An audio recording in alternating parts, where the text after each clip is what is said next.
Thank you very much for giving me your time to join me on the Southern Report with yet another Southern Report with a very dear friend of mine, Peter Baum, journalist who writes for Blitz.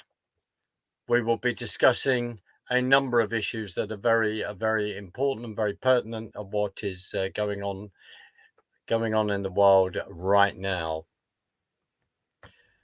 Peter, thank you so much, sir, for joining me and giving me your time in a schedule that I know is busy, and it's wonderful to see you. So thank you very much, sir. Always a pleasure. Always a pleasure for you, my friend. Thank you. Peter, where would you like to start? I think we were initially saying we'll start with Bibi's speech in America. I think that's a good place to start. And I would like your reaction to that, and if any other comment that you wish to make. Sure, and I think it is a good starting point, Mark, given what's currently going on in the in world affairs at the moment.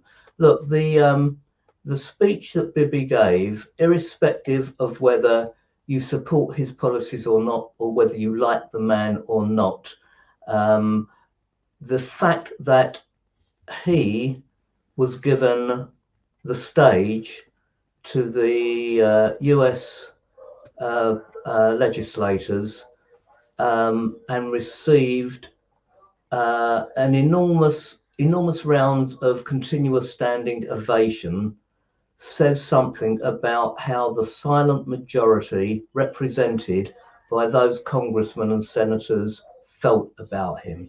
Now, of course, we were all expecting the dissenters, the anti-Israeli mob, the anti-Semites, the pro-Palestinians, whatever box one of the collective box you want to tick them in, to either boycott the meeting or attend and hold up stupid little anti-Israeli or pro-Palestinian emblems, etc., etc.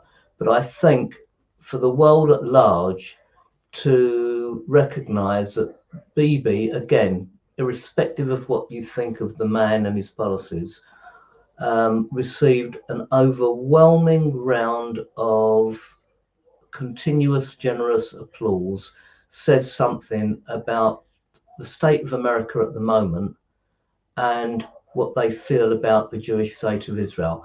And that was very comforting, given that most of us today are tuned in to social media, whether it's X or Facebook or TikTok or wherever, where the overwhelming majority of people who go on there are vehemently and virulently anti-Israel, anti-Bibi.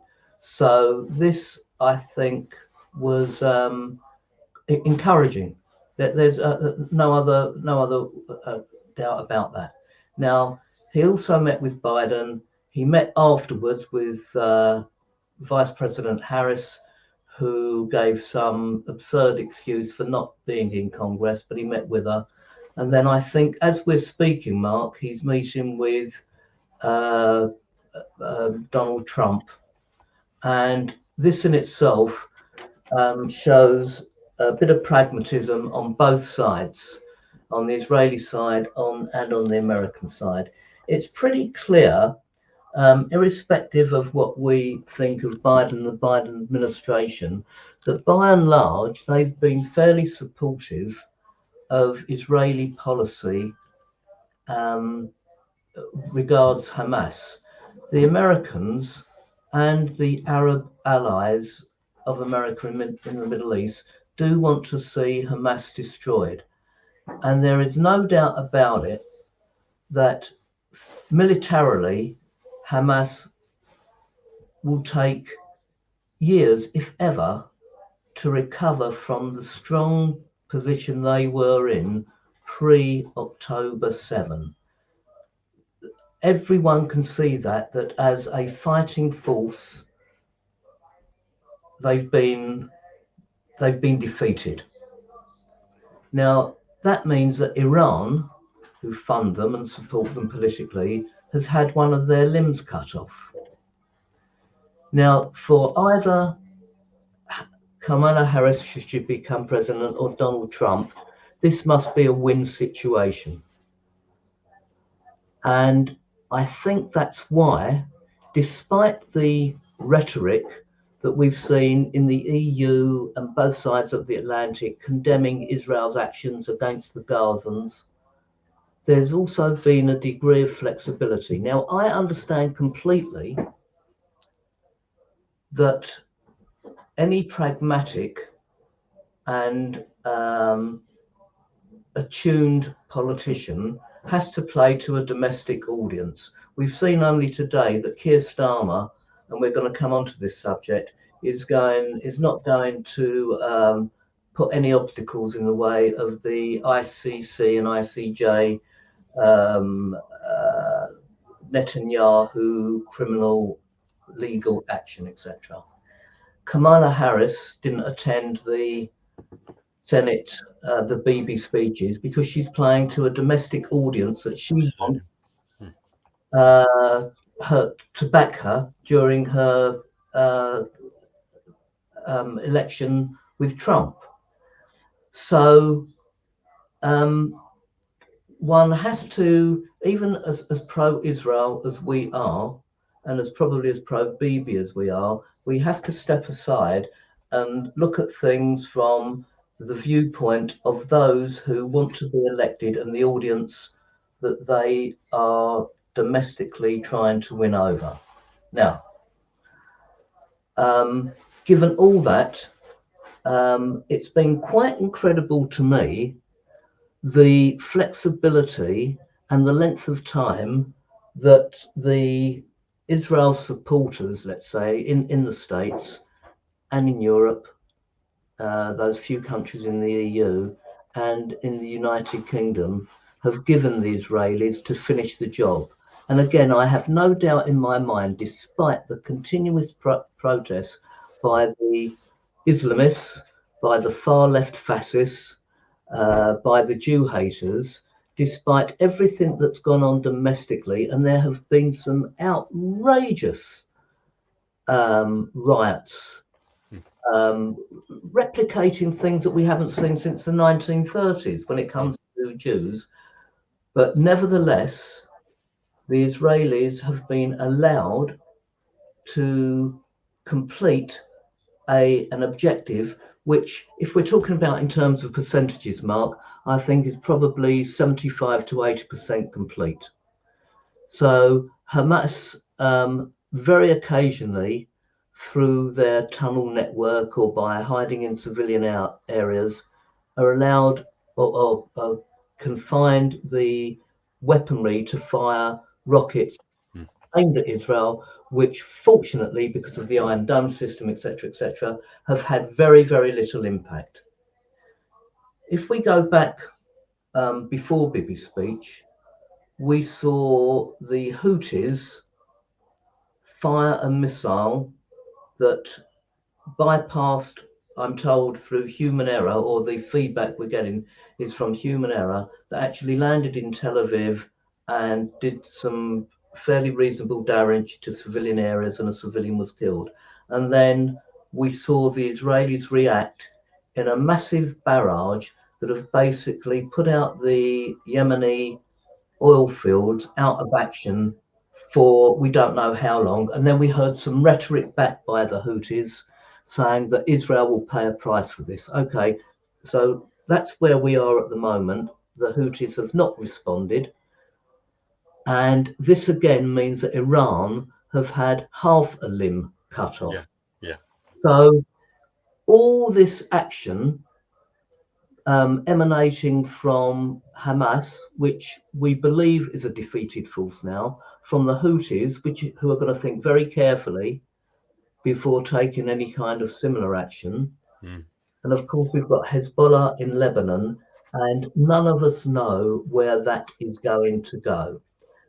Now, I think, again, going back to Bibi's speech, he made it plain for the world to see that this is not just Israel's war.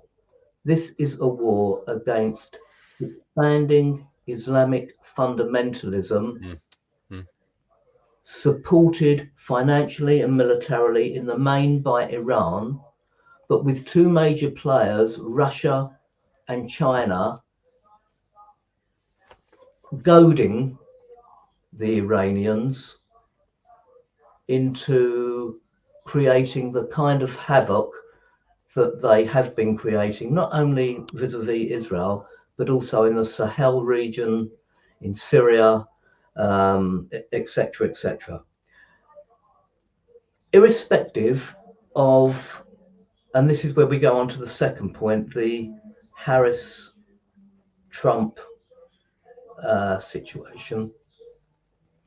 Irrespective of who is victorious, I still think either administration will be supportive of Israel, but in different ways. If it's Donald Trump, there is no doubt in anyone's mind that those of us who love and support the Jewish state of Israel would want a Trump victory. With Kamala Harris, we don't think she'll be as bad as some of the commentators are making out to be against Israel. But certainly Israel won't get the kind of support that is necessary for her to see through the next few years. I think Harris will play to a domestic audience, although still being supportive of Israel. The one interesting thing, Mark, will be who she actually chooses as her running mate. Absolutely. Now, Absolutely.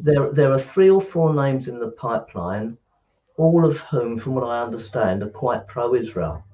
One in particular, a guy by the name of Josh Shapiro. Yeah. But we think that he won't. We'd like him to be, but won't be. So that is going to be a key question going forward. Now, let's have a look at the polls. We saw before Kamala Harris was going to be the nominee, Biden was well down in the polls. And then, according to all the media outlets, and we have to be a little bit careful about this, overnight there was a fundraise that broke all records, $80+ million, just when Biden said he wasn't going to run and Kamala Harris was going to be his chosen nominee. Do you know what, Mark? I don't believe that. No. And it doesn't make any sense to me that in those few hours when Biden stood down and Kamala stood up, there was this huge amount of money that went into the Democratic coffers. It makes no sense to me at all. The other thing that didn't make sense to me at all, that overnight the polls, and we're only going from mainstream media and social media here, the polls have dramatically decreased, whereas Trump was holding a lead of X, he's now only holding a narrow lead. In some cases, they're neck and neck, and in a couple of polls, Harris is ahead. Again, Mark, after months of being where we are and getting to, it makes no sense to me that such a situation has changed. And I think this is where we have to be so careful about believing in mainstream media, which, as I see at the moment, completely dominated by a left-wing ideological agenda. Absolutely. And we've just seen. I don't see that. I've been trying to go onto other independent websites, and all of the ones that I have gone through still give Trump as giving a healthy lead, percentage lead in the swing states, which is the most important areas we all know, because they're going to be key to winning the election. And even they are challenging the funds raised by the Democratic Party in that 24-hour window. It makes no sense to me at all, Mark. I just don't believe it. But it's also there is there's a huge legality issue in regard to that, because I think $91 million was raised on a Biden-Harris ticket. And then, as you say, we've seen basically it's a coup. I mean, sadly, whatever we think of Joe Biden, he's got dementia. They've covered this up for years. And now everything's come to a head. And you can even argue that the debate he did was deliberate, push him out there so they can create this narrative. And as you quite rightly are saying, how the press manipulate, how they create the narrative. We've seen that in our own election a few weeks ago on the 4th of July as well. A couple of points I want to make in regard to Bibi's speech.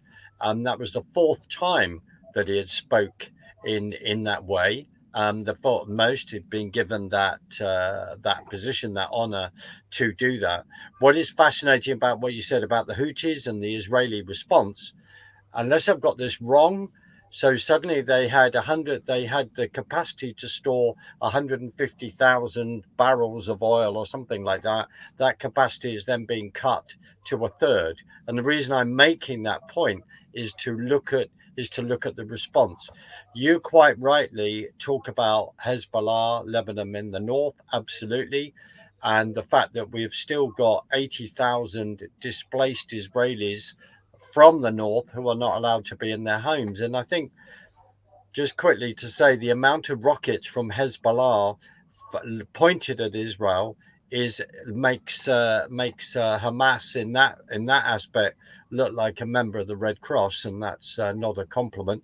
The other thing is how the Hezbollah structure is, the homes across the border there that they have built, and the way that they have that rocket set up within those buildings. So much prayer is needed in that regard, definitely. And it's fascinating. You're absolutely right in regard to how the press have now gone. Kamala Harris, she's the next best thing to sliced bread, bordering on Mother Teresa. And we've got to remember her in regard to supposedly the borders are the cackle, seems to say inane things that are off the chart. But that is me saying something extremely prejudicial. But let's Mark, you've touched on something there that I was going to bring up anyway regarding Kamala Harris. Now, the way I think the US voters are going to decide between Trump and Harris is not going to be on international issues such as Gaza, because the vast majority of people, domestic voters, really don't care. It's only the agitators, the far left, and the Islamic mob in the States, the same as it is in the United Kingdom, who we see protesting so disgracefully. But on the issue that you brought up, the border, this is where I think Trump will aim his weaponry, because if anything, Harris was even more left than Biden when it came to allowing the numerous amount of people from Mexico, from Venezuela, etc., into the United States. And I think that's where the swing state voters will veer towards Trump, providing he and his team concentrate on that. I must tell you one other thing, Mark, where I think the Trump team played badly, and that is, had I have been in one of their advisors, I would have wanted Biden to stay on for as long as was possible. So I think it was a strategic mistake for Donald Trump to go so aggressively after Biden after the debate, because the world at large could see that he was a broken man, that he didn't have what it took, unfortunately, from a health point of view, to lead the United States. But had they have been less aggressive, I think that would have given the Democrats less ammunition to bring Biden down, which they did do. They stabbed the man in the back. And strategically, I think the Trump team played, if they were a poker player, they played a bad hand. Their objective should have been to have kept Joe Biden as president for as long as possible.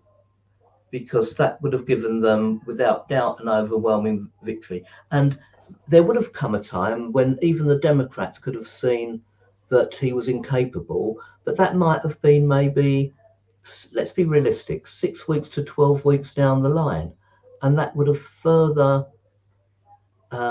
made sure that the Trump differential polling numbers would have been on an upward trajectory. So I think the fact that they went for him so aggressively, and he must have been advised on this, I think politically was a bad move. I hear you very loudly. I mean, just to say that Kamala Harris, if she's the border czar, there's been 11 million illegals that have come over. People are saying within the Biden administration. If you listen to someone like J.J. Carroll, who's incredible ex-border agent on there, and has really got his finger on the pulse, that could even be the amount of immigrants, far more than that. And then, of course, what they've got to then speak to Kamala, and this is what's really important, is that there is potentially 250,000 terrorists, Chinese Communist Party army in there, etc. 250,000 people. J.J. Carroll has talked about, which is rather interesting, that are within the great continent of America. So Kamala, then, you don't care then about the security of the nation. You just want to bust the chaos all over the nation. We are seeing that here, and I'll just quickly make this point before we go on to a very, very important subject. The ideology, if people in America and over here are not under the illusion that the Starmer government, Rachel Reeves, etc., don't talk to their ideological counterparts in America, then they are, then I've got a bridge to sell you. They are all in contact because the ideology is exactly the same. Just quickly, in regard to Kamala's optics, she did not. Bibi got 51 standing ovations. The last thing she wanted was to be behind. She would have to be to the right of the speaker or the left of the speaker, and would have to be clapping. That's a optic that she did not want for her Dearborn, Michigan voting set that she is deeply concerned about, and that I find, it's just off. The other thing is that maybe another own goal of the Trump Vance ticket is the fact that Vance wasn't there in attendance either, and he is a huge supporter of Israel. Yes, indeed. My last point is this: was Bibi's comment about saying, we need, basically, will you feed us the munitions we need faster? And of course, the package that the Senate Congress put forward in regard to doing that, they then tied in with Ukraine. So the other thing to bear in mind from an American point of view is that there is no doubt about it that Trump and Vance will want to shut down any more support militarily in regard to Ukraine. They will want to shut that down. In regard to the Democrats, of course, they've done whatever they can to then push that forward. Peter, events are literally. I mean, look at, just quickly. Let's. What about the all these Islamist fascists then tearing down American flags from the station there, burning them in the street, which, as far as I'm concerned, is a treasonous act, and then releasing maggots and rats or whatever in the hotel because Bibi and the entourage is there. Are we saying that people are perfect? Of course they're not. But the fact is, he is the Prime Minister of Israel. That's it, period. And his speech, it was fantastic to see the IDF soldiers and other people, and then of course the young girl that had been rescued from the Nova Festival. Sorry, she was kidnapped at the Nova Festival. He covered that. He covered what Israel had been through, what it's going through.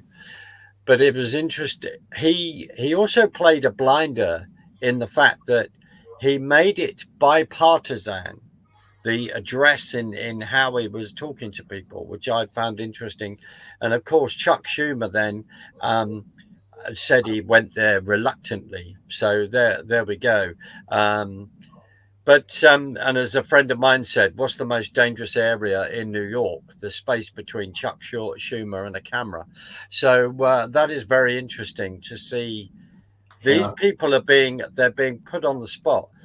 Peter, Mark, just going back to what you said about the desecration of the Israeli flags and the American flags. Now, this is where I think the opposition have played a bad hand.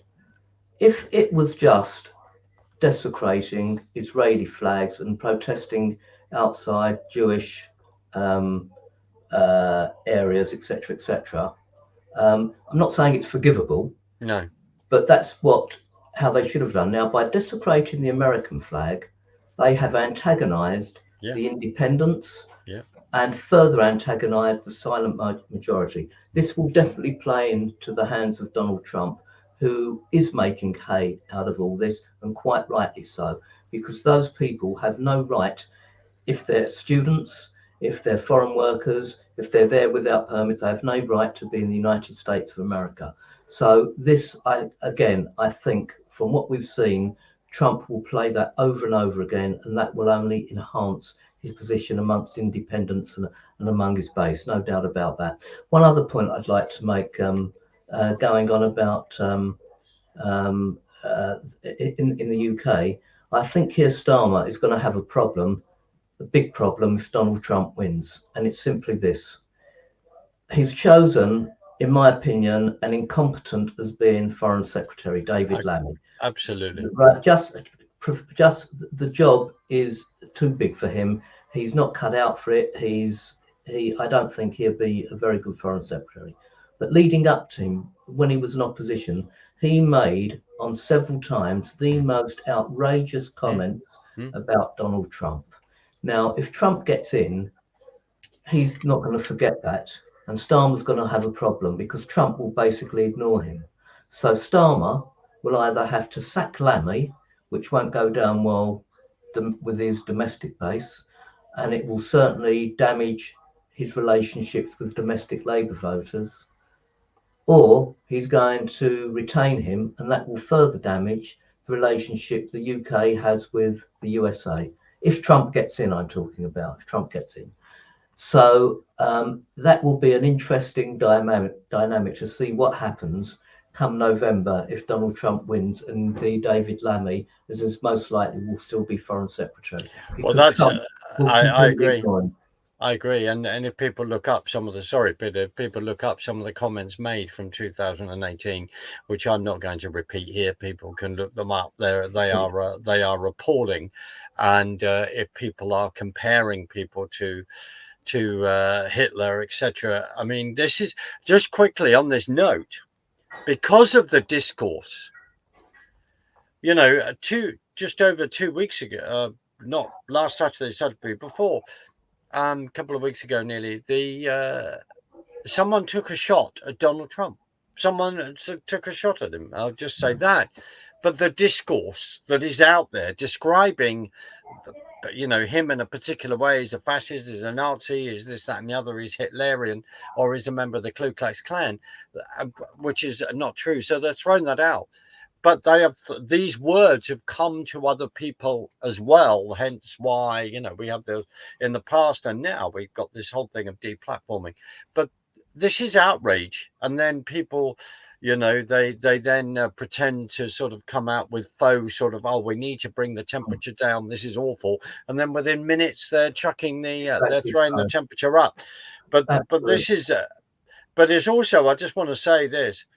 it's completely bonkers that we suddenly have reached a point in American politics that an actor from Hollywood can then choose who is actually going to run for the president of the United States. I mean, this is just completely mad. And as you say, in regard to Starmer and Lammy, it's like it's this ideology.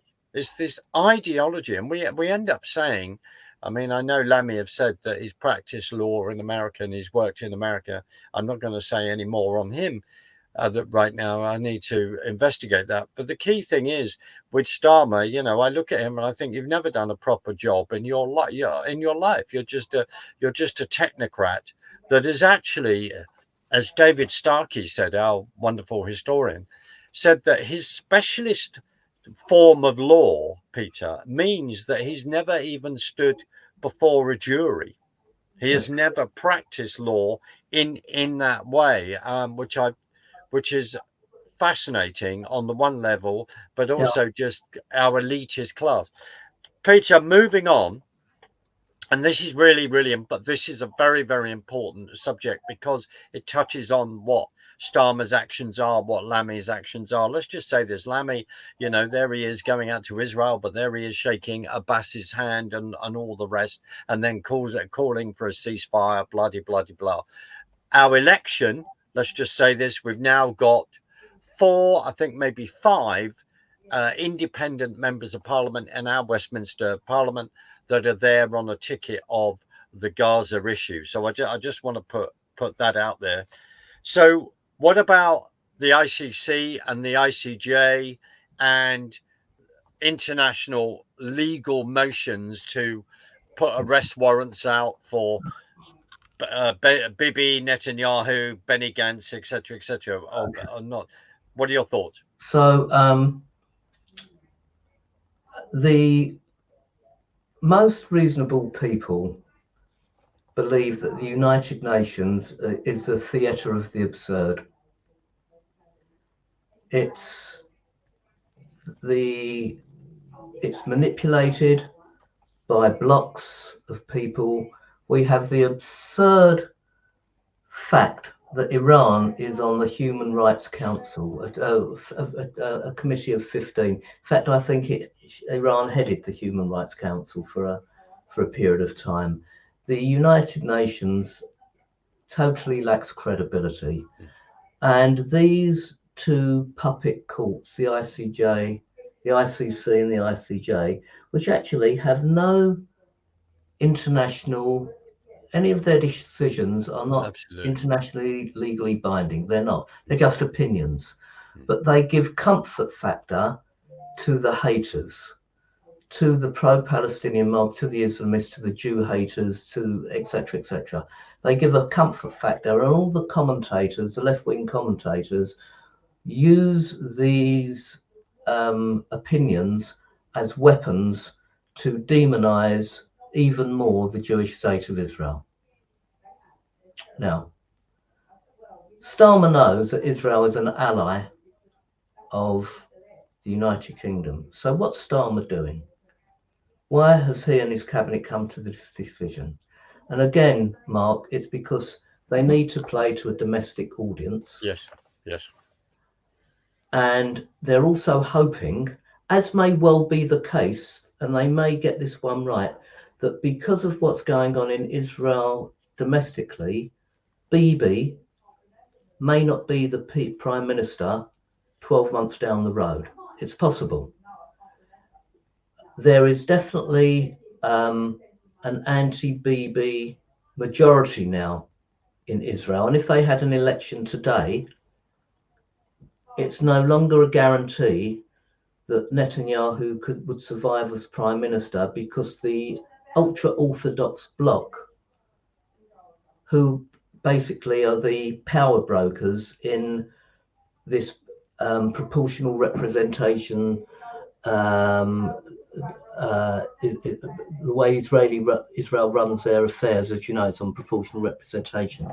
They are the ones keeping him in power, and they are angry with him because of the necessity to bring in the Orthodox community into the armed forces. And that's one thing. The other thing is he's losing support amongst a lot of his own supporters for what they see as prolonging the war. Now, I think Starmer has taken a calculated risk, knowing full well that he's got the support of the vast majority of Labour, of his parliamentarians, or a good deal of them. So Starmer, by doing this, there's not much downside for him. The downside for him will be if Bibi survives and indeed wins another election, and if Trump wins an election. But as far as the courts go, apart from giving a comfort factor to the mob, and you'll see this on social media, that Israel is now officially legally an apartheid state, legally they're war criminals, etc., etc. That's not the case, because the court can only pass an opinion. That's all it can do. It has no standing in international law. So it will be interesting to see in the next couple of months how far the United Kingdom government is prepared to go should Bibi, and I think he will want to, embarrass Starmer by making an official visit to the UK. So I predict that between now and the end of the year, Bibi will embarrass Starmer by asking for an official visit. I think the UK government will swerve it and say, we haven't got time, or we've got too many other things. But I think Bibi will want to test the water on this. That's assuming he feels comfortable domestically. If he doesn't, he won't go that route. But my other feeling is, Mark, is that if we are speaking here, we're coming towards the end of July. Let's make a prediction. By October the 7th, that date in the next month's time, I believe the war will be as good as over, because Hamas, as each day goes by, are suffering ever more catastrophic defeats, and they can't maintain the military situation. The other thing is that politically, now that the tunnels have been destroyed, Egypt's got a problem with them. I think Egypt actually was not as anti-Hamas as we thought they were. Absolutely. I think they were playing a bit of a duplicitous game here. But now that Hamas has been defeated completely militarily, Egypt has nothing to gain by giving them any support at all. So I think that Hamas's defeat has given Egypt food for thought about where they go from here. Is that because you're addressing Ramallah, aren't you? Yeah. And the tunnels and all the links. I am indeed. Yeah. Egypt knew what was going on. We're actually facilitating trade. Yes. Yeah. So now that the tunnels are gone, that Hamas has been defeated, there's no objective for Egypt at all. The other thing that's interesting is high delegations have been visiting Qatar virtually every other week. It's gone underneath the radar, from Israel, I mean. And the United Arab Emirates are the bind from both sides. They are assisting both sides. A very in political terms, a very moderate Arab nation who want to see Israel thrive. And they have introduced the possibility of a multi-Arab task force being the force that will come into Gaza and help rebuild, provided Hamas is not part of the state, is not part of the political group going forward. Now, what was interesting as well, which many people kind of brushed aside. There was a meeting recently in China between all Palestinian factions getting together as one and all going under one umbrella. Now, we know from years of experience of the region that Fatah and Hamas hate each other. Hate each other ideologically, politically, militarily. The individuals detest each other. So China tries to do what she always does, getting a foothold into the rebuilding. China's objective, by the way, is simply to get a foothold in the rebuilding of Gaza. Because when you've got Abbas, who was elected only for 4 years and is now 16 years later, the election has not taken place that should have taken place 16 years ago, then you wonder why people. I'm no supporter of him. Mark, the point I was trying to make, the only way Hamas can stop itself from completely drowning is by becoming part of this axis of 15. Now, pre-October the 7th, they would have poo-pooed, they would have actually kicked it into touch. They would have been the number one. Now they're just probably number 12 or 13 in a line of Palestinian factions, whereas 9 months ago they were number 1 or 2. So Hamas are fighting for its own survival, and one of the ways they can do that is come under the all-encompassing Chinese umbrella. I don't think that will be a goer.